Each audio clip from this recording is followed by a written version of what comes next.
You're halfway through typing, "No, I can't," and your thumb just freezes. Because you can already see the other person's face in your head, the tiny drop in their tone, the pause, the possibility that they'll think you're selfish or difficult or different now. So you do what you always do. You say yes.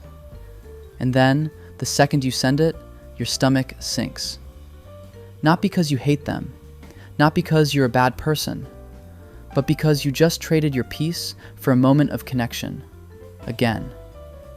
And what's weird is, the guilt doesn't even wait for the consequences. You feel guilty for even considering saying no. Like your needs are something you should apologize for. Here's how it usually shows up. The first thing you'll notice is how fast you agree. Not because you've thought it through, but because your body reacts before your mind does.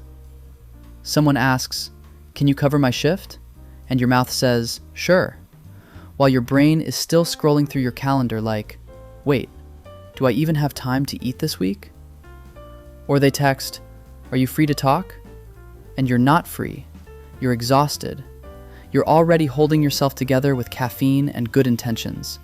But you type, "Yeah," because the idea of disappointing them feels heavier than your own tiredness. The second pattern is more subtle. You don't just say yes, you over-deliver. You don't respond with a simple, "I can't." You respond with a whole courtroom defense. "I'm so sorry. I really wish I could. It's just been a crazy week, and I feel terrible, and I promise I'll make it up to you." As if you're not allowed to have a boundary unless you make it painless for everyone else.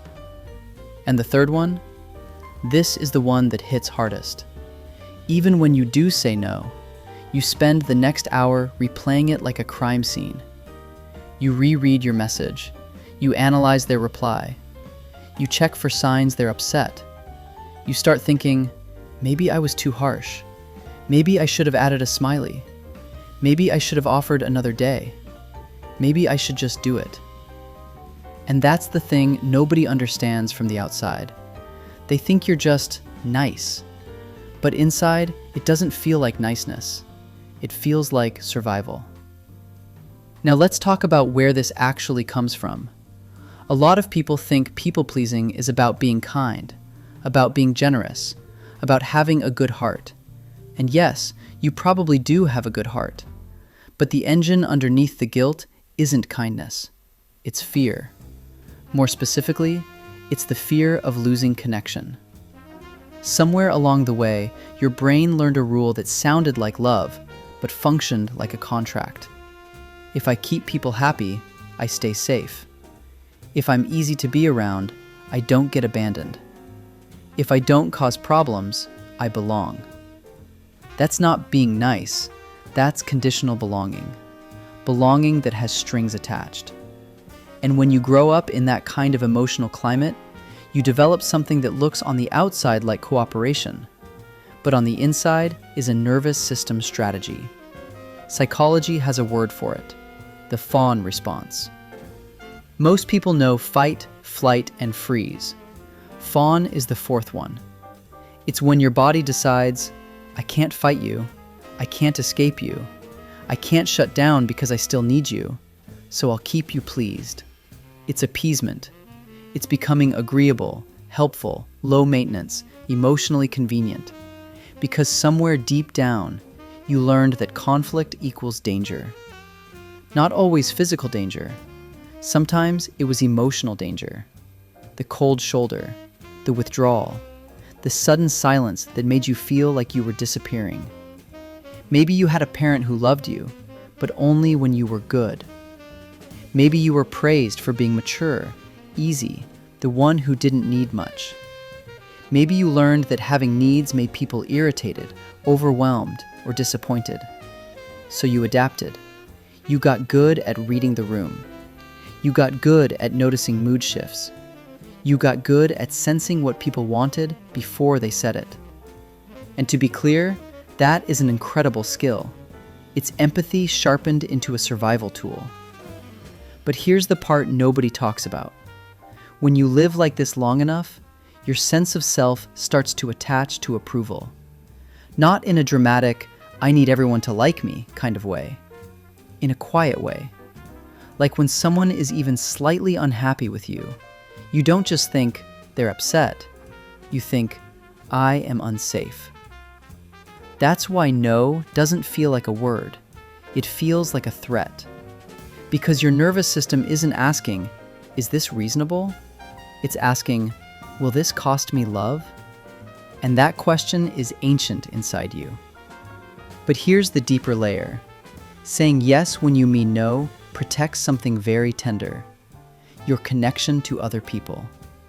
It protects you from rejection, from disapproval, from awkward tension, from that horrible feeling that you've become a problem. In a strange way, people-pleasing is a form of control. Not manipulative control, protective control. If you can keep everyone okay, you don't have to face the uncertainty of how they'll react to the real you. So you smooth things over. You absorb. You adjust. You anticipate. And it works, in the short term. You keep the peace. You keep the relationship. You keep things stable. But the cost shows up quietly, like water rising in a room you're still trying to decorate. The first cost is resentment. Not because you're mean, but because your yes is coming from a place of pressure. And pressure turns kindness into a debt. You start doing things for people, while secretly wishing they'd notice how much you're doing, and also feeling guilty for even wanting that. The second cost is exhaustion. Because when you can't say no, your life becomes a series of emotional errands.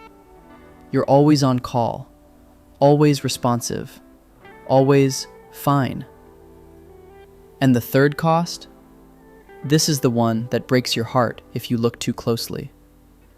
You start feeling invisible, because the version of you that shows up everywhere is the version that's acceptable, the version that doesn't take up much space. So even when people love you, a part of you thinks, they don't love me. They love the version of me that never makes it hard. And then loneliness hits you in a crowded room. Not because no one is there, because you aren't there. And this is where it gets interesting. A lot of people who can't say no without guilt are actually deeply loyal, deeply caring, deeply sensitive to other humans. That sensitivity isn't the problem. The problem is that your sensitivity got trained to prioritize everyone else's comfort over your own truth. You didn't become a people pleaser because you're weak. You became one because it worked. It kept you connected. It kept you included. It kept you loved, in whatever limited way love was available at the time. So what do you do with this? Not a personality makeover. Not a be more confident speech. A shift in your relationship with guilt. Because right now, guilt feels like a stop sign, like proof you did something wrong. But when you've been trained into conditional belonging, guilt often shows up when you do something right, when you choose yourself, when you set a boundary, when you stop managing other people's emotions. So the first shift is this: treat guilt as information, not instruction. Guilt doesn't automatically mean you harmed someone. Sometimes it means you broke an old rule. The rule that said, if someone is disappointed, I'm in danger. The rule that said, my needs are too much. The rule that said, love is earned through compliance. The second shift is learning to pause between the request and the answer. If you're a fast yes person, your superpower is creating a small gap. Not an essay, not a dramatic speech, just a breath and a sentence like, let me check and get back to you. I need a moment to think. I'm not sure yet. That gap is you taking your nervous system out of emergency mode. It's you saying, I'm allowed to consider myself. And the third shift? This is the one that changes everything. Start practicing no without over-explaining.